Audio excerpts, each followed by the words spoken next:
तो हम लोग आज की क्लास में यदि किसी ट्राइंगल के ट्राइंगल आपको गिवन है ए बी एंड सी, तो आपको ये पता है कि ट्राइंगल के वर्टेक्स के कोऑर्डिनेट यदि हमें गिवन है तो ट्राइंगल के मिड पॉइंट के कोऑर्डिनेट हम फाइंड कर सकते हैं। D is the mid point of B C and E is the mid point of A C and F is the mid point of A B. Mid point फॉर्मूले से तो आपको पता है जी किसी ट्राइंगल ए बी सी के vertex के coordinate given है, ए गिवन है, बी गिवन है और सी गिवन है, तो हम डी ई एफ फाइंड कर सकते हैं। बट यदि मिड पॉइंट हमें गिवन है डी ई एफ, तो हमें वर्टेक्स फाइंड करना है, तो वो कैसे फाइंड करते हैं, उसके लिए क्वेश्चन को किस तरीके से सॉल्व किया है। फिर से सुनो हमारी बात, ये ट्राइंगल के वर्टेक्स के कोऑर्डिनेट हमें ए गिवन है, बी गिवन है, सी गिवन है, तो डी फाइंड कर सकते हैं मिड पॉइंट फॉर्मूले से। बी और सी गिवन है तो डी मतलब बी और सी का मिड पॉइंट डी है, तो मिड पॉइंट फॉर्मूले से डी फाइंड करते हैं। एफ ई क्या है, ए और सी का मिड पॉइंट है, तो मिड पॉइंट फॉर्मूले से ई पॉइंट के कोऑर्डिनेट हम फाइंड कर सकते हैं। एफ क्या है, ए बी का मिड पॉइंट है, तो ए और बी के बीच में मिड पॉइंट फॉर्मूला अप्लाई करके एफ को फाइंड कर सकते हैं। बट यदि मिड पॉइंट के कोऑर्डिनेट गिवन है तो ए बी सी कैसे फाइंड करते हैं वो सीखते हैं। तो इसके लिए क्वेश्चन है इफ -2, 3, 4, -3, तो इधर लिख दो ए पॉइंट के कोऑर्डिनेट डी पॉइंट के कोऑर्डिनेट -2, 3, 4, -3 और एफ क्या है 4, 5। फिर से देख लो डी -2, 3, ई 4, -3 और एफ 4, 5। तो क्वेश्चन ए ट्राइंगल एबीसी है जिसमें तीनों साइड के मिड पॉइंट के कोऑर्डिनेट हमें गिवन है, ठीक है ना। हमें फाइंड करना vertex A B and C, vertex के कोऑर्डिनेट फाइंड करना है, तो इन वर्टेक्स को हम कंसीडर कर लेंगे। जब पहला वर्टेक्स x1y, दूसरा वर्टेक्स x2, y, तीसरा वर्टेक्स x3, ठीक है। तो हमें जो वर्टेक्स फाइंड करना है उस वर्टेक्स को हमने कंसीडर कर लिया x1 y1, x2 y2 and x3 y3। अब D is the mid point of BC। D किसका मिड पॉइंट है, BC का। तो मिड पॉइंट फॉर्मूले से क्या कंडीशन हुई, D is the mid point of BC, तो D पॉइंट के कोऑर्डिनेट फाइंड करेंगे मिड पॉइंट फॉर्मूले से। तो D क्या है पहले उससे मतलब नहीं, D B और C का मिड पॉइंट है, तो T पॉइंट के कोऑर्डिनेट x1 प्लस x2। यहाँ पर जो पहला कोऑर्डिनेट है, पहला कोऑर्डिनेट कोई भी हो, हमें B और C के मिड पॉइंट D के कोऑर्डिनेट फाइंड करना है, तो जो B होगा वो x1 y1 के लिए काम करेगा। यहाँ कुछ भी लिखा हो, x2 y2 x3 y3 लिखा है, बट इस D के लिए x1 y1 होगा या x2 y2 होगा, तो बस x1 की जगह x2 लिखेंगे, x2 की जगह, मतलब फॉर्मूला ये होता है मिड पॉइंट फाइंड करने का कि यदि किसी साइड का मिड पॉइंट फाइंड करना है तो जो हमें पॉइंट गिवन होते हैं उन दोनों पॉइंट के दोनों x कोऑर्डिनेट का सम अपॉन 2 और y कोऑर्डिनेट का सम अपॉन 2, इसके अकॉर्डिंग हमें D फाइंड करना है। तो D BC का मिड पॉइंट है, मतलब दोनों के x कोऑर्डिनेट का सम अपॉन 2 और दोनों के y कोऑर्डिनेट का सम अपॉन 2। तो B और C का x कोऑर्डिनेट क्या है, x2 प्लस x3 अपॉन 2 और y2 प्लस y3 अपॉन 2। अब D क्या गिवन है -2, तो इधर आएगा -2, 3 equal to x2 plus x3 upon 2, y2 plus y3 upon 2। अब ये दोनों पॉइंट इक्वल है, इसलिए दोनों के x कोऑर्डिनेट इक्वल कर देंगे, y कोऑर्डिनेट इक्वल कर देंगे, तो इधर आएगा x2 plus x3 upon 2 equal to -2 तो x2 plus x3 equal to -4। ये हो गया इक्वेशन फर्स्ट, इसे बोलेंगे इक्वेशन फर्स्ट। ऐसे ही हमें सारे इक्वेशन बनाने हैं। अब इनके y कोऑर्डिनेट इक्वल कर दो, इधर आएगा y2 plus y3 upon 2 equal to 3, तो ये हो जाएगा y2 plus y3 equal to 6, इस सेकंड इक्वेशन। अब जैसे हमने डी के अकॉर्डिंग कंडीशन फाइंड की, वैसे ही हम ई के अकॉर्डिंग कंडीशन फाइंड करेंगे। समझ में आ गया ना? तो ई में भी हम मिड पॉइंट फॉर्मूले वाला कॉन्सेप्ट अप्लाई करेंगे। तो देखो, तो ई किसका मिड पॉइंट है? E is the mid point of A C. तो हम ए और सी में कंडीशन अप्लाई करेंगे। तो ए और सी में कंडीशन अप्लाई कीजिए। तो देखो, ई पॉइंट के कोऑर्डिनेट कैसे फाइंड करेंगे? तो ई इक्वल टू ई ए सी का मिड पॉइंट है, तो ई ए सी के अकॉर्डिंग दोनों के एक्स कोऑर्डिनेट का सम अपॉन 2, कॉमा दोनों के वाई कोऑर्डिनेट का सम अपॉन 2। अब ई पॉइंट के कोऑर्डिनेट कितने हैं? 4, 3, तो क्या आ गया इक्वल टू में x1 प्लस x3 अपॉन 2 और comma y1 plus y3 upon 2। समझ में आ गया? अब क्या करना है हमें? जैसे इसमें किया था ना हमने, इधर पर -3, जैसे इसमें किया था ना कि दोनों x कोऑर्डिनेट इक्वल कर दीजिए y कोऑर्डिनेट, वैसे इसमें करो दोनों के x कोऑर्डिनेट इक्वल कर दो। x1 plus x3 equal to 4, x1 plus x3 upon 2 equal to 4, तो इधर आएगा x1 plus x3 equal to 8। तो ए हो गया इक्वेशन थर्ड। ठीक है, अब इसमें वही condition, y1 plus y3 upon 2 equal to -3, तो y1 plus y3 equal to -6। ये हो गया इक्वेशन 4।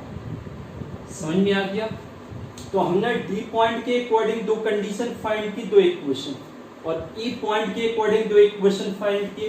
तो डी पॉइंट के according x2 plus x3 equal to -4, y2 plus y3 equal to 6, x1 plus x3 equal to 8, y1 plus y3 equal to -6।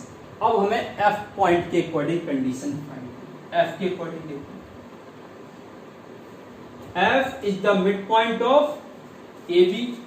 तो f equal to, तो दोनों के x coordinate का sum upon 2, comma y1 plus y2 upon 2। तो f coordinate क्या है? 4, 5 equal to x1 plus x2 upon 2, comma y1 plus y2 upon 2। इसमें क्या बना? x1 plus x2 equal to, sorry upon में 2 इक्वल टू 4, इधर y1 plus y2 upon 2 equal to 5, तो ये बन गया x1 plus x2 equal to 8, और इधर y1 plus y2 equal to 10। तो टोटल हमारे पास 6 इक्वेशन बन गए। इसको फिर तो बोलेंगे, इसको 6। तो समझ में आ गया? तो इन इक्वेशन को सारे को एक साथ लिख लेते हैं। तो देखो, पहला इक्वेशन जो पहला बनाया था वो क्या बनाया? x2 plus x3 equal to, D point के कोऑर्डिनेट क्या थे? -4, पहला इक्वेशन। दूसरा y2 plus y3 equal to 6। एक काम करो, पहले x वाले एक साथ लिख लो, x वाले जितने भी, x2 plus x3 equal to -4, x1 plus x2 equal to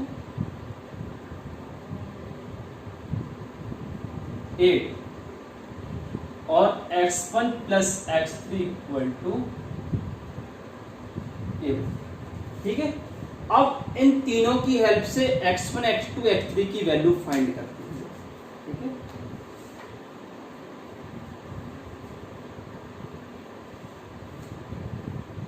तो देखो तीनों को ऐड कर दो, ऐड करेंगे तो इधर आएगा 2x1 plus 2x2 plus 2x3 equal to, इस साइड ऐड करो तो 16 माइनस 4 12, पूरे में 2 का डिवाइड हो रहा है तो x1 plus x2 plus x3 equal to 6। अब यहां पर ये जो इक्वेशन जो भी होंगी वो लिख देंगे, तो ये हमारी लास्ट वाली इक्वेशन बनी कौन सी, इसको 7। अब क्या करना है बेटा, देखो ध्यान से, x1, x2, x3 की वैल्यू फाइंड करने के लिए इसको और इसको सॉल्व करेंगे। तो x2 प्लस x3 कितना है, -4, तो x2 प्लस x3 की जगह -4 पुट कर दो, x1 -4 इक्वल टू 6, तो x1 की वैल्यू कितनी आ गई है 10, x1 मिल गया 10, ठीक है। अब इसको और इसको सॉल्व करो, मतलब इस सेकंड वाले को फिर इसके साथ सॉल्व करो, तो सेकंड वाले में क्या है, x1 plus x2 equal to 8, तो यहाँ x1 प्लस x2 की जगह 8 कर दो, तो 8 प्लस x3 इक्वल टू 6, तो x3 की वैल्यू 6 माइनस 8, तो x3 की वैल्यू -2, तो x3 आ गई। अब देखो बेटा, अब फिर तीसरे वाले को इसके साथ सॉल्व करो, x1 plus x3 equal to 8, तो x1 प्लस x3 साथ में लिख दो और x2 साइड में लिख दो इक्वल टू 6, तो इन दोनों की सम की जगह 8 लिख दो, 8 प्लस x2 इक्वल टू 6, तो x2 की वैल्यू -2, ये तीनों वैल्यू आ गई। ऐसे जो भी y1 y2 वाली कंडीशन है, यहाँ पर d पॉइंट के कोऑर्डिनेट थे हमारे पास -2, 3, इतना समझ में आ गया। अब ऐसे ही जो y1 y2 वाले रिलेशन हो उन सभी को सम करेंगे, ये चीज समझ में आ गई ना। तो हमें x1 क्या मिला, x1 मिला 10, x1 मिला हमें 10, x3 कितना मिला है -2 और x2 कितना मिला है। ऐसे ही y वाले में सॉल्व करो, y वाला क्या था, पहला इक्वेशन क्या था, अब जो भी थे तीनों इक्वेशन एक साथ लिखो, तो y2 plus y3 equal to 6, ये जो भी है लिख देना। और इसके बाद y1 plus y3 equal to -6,